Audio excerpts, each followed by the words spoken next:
Hey friends, if you wish to fix videos keep on freezing when playing in Windows Media Player, then please watch this video.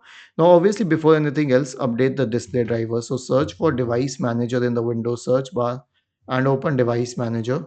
Expand the list for display adapters. Right click on the first one, update the drivers. Right click on the second one, and then update the drivers. Now, if this doesn't help, don't go for other solutions mentioned on other websites, just change the media player. And I'll tell you why, because I never liked the Windows Media Player. It doesn't support all codecs. If you're using the long codec, it will freeze. If you are using the wrong settings, it will freeze. If you're playing 4K videos, it will freeze. So just change it. Use VLC.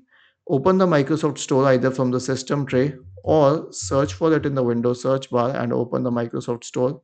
Search for VLC and then go to the VLC Media Player. Click on install and let it install on your system.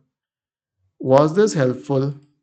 If yes, then please subscribe to the channel, and if not, then let us know in the comment section of the video on how we could help you further. Thank you for watching this video and have a nice day.